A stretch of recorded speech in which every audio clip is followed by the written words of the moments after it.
अस्सलाम वालेकुम viewers, welcome back to my channel. उम्मीद करती हूँ आप सब बिल्कुल ठीक होंगे और मैं भी बिल्कुल ठीक हूँ। देखिए, आज मैं अपने प्यारे से व्यूअर्स के लेके आई हूँ शादियों वाला, दावतों वाला, सब इवेंट्स पे बनने वाला ज़बरदस्ती पकोड़ा रेसिपी, जो बहुत ही क्रिस्पी एंड बहुत ही मज़ेदार बनेंगे। चलिए मैं बताती हूँ इस ज़बरदस्त और क्रिस्पी से पकौड़ा को हमने कैसे बनाना है, क्रिस्पी चिकन पकौड़ा को हमने कैसे बनाना है।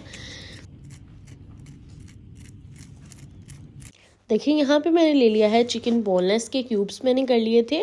तो इन्हीं क्यूब्स के अंदर अब हम लोगों ने इन्हें मैरिनेट करना है। इन क्यूब्स को हम लोगों ने पहले कट कर लिया था और कट करने के बाद हम लोगों ने वॉश करके, तो अब इसमें हमने ऐड करनी है कुछ स्पाइसेस। सॉल्ट मैंने ऐड किया है 1 teaspoon, Kashmiri chili powder 1.5 tablespoon, coriander powder 1 tablespoon, red chili powder 1 teaspoon, oregano 1 teaspoon, kasuri methi add करेंगे 1 teaspoon, chaat masala 1 tablespoon और क्यूमिन पाउडर ऐड करेंगे 1 टेबल स्पून। ये सारी स्पाइसेस हमने ऐड कर देनी और फिर हमने ऐड करना है ginger garlic paste 1 tablespoon.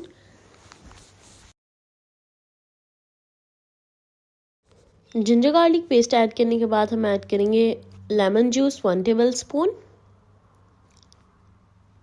और लेमन जूस के बाद हम ऐड कर देंगे इसमें ऑयल। ऑयल से हमारे जो स्पाइसेस हैं वो अच्छे से मिक्स हो जाएंगे और इनके ऊपर लग जाएंगे अच्छे से। तो यहाँ पे इसलिए हम लोगों ने ऑयल ऐड किया है 1 टेबल स्पून। और ऑयल के बाद हमने इसमें पहले हम इसे अच्छे से मिक्स करेंगे कि हमारा जो सी स्पाइसेस हैं वो अच्छे से मैरिनेट हो जाए।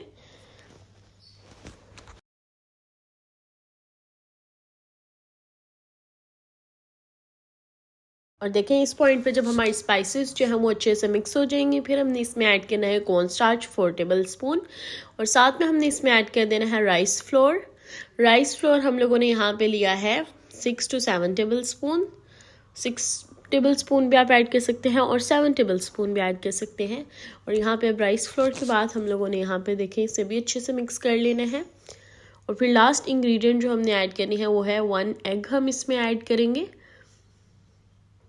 देखिए, यहाँ पे मैंने इसमें एक एग ऐड कर दिया। एग ऐड करने के बाद हम लोगों ने इसे अच्छे से मैरिनेट करके इसे थोड़ी देर के लिए रख देना है। 1 आवर भी रख सकते हैं, हाफ आवर भी रख सकते हैं।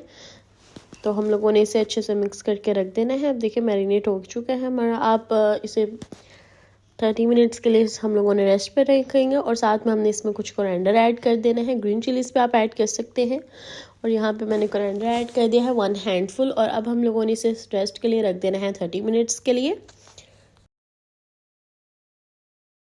और यहाँ पे देखिए अब हम लोगों ने यहाँ पे ऑयल ले लिया है। अब हम लोगों ने 1 बाय 1 अपना चिकन ऐड करना है ऑयल में। और यहाँ पे आप देख सकते हैं हमारा ऑलमोस्ट हम लोगों का फ्राई होने वाला है चिकन। जैसे कि आप देख सकते हैं यहाँ पे हमारा हो चुका है डन, चिकन फ्राई हो चुका है।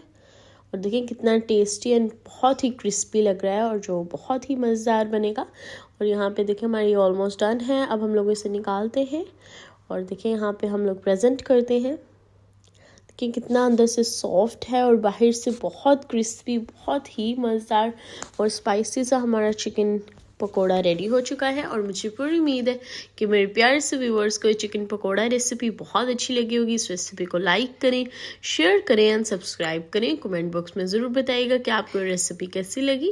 अपनी दुआओं में याद रखिएगा, अपना ख्याल रखिएगा। अल्लाह हाफिज़।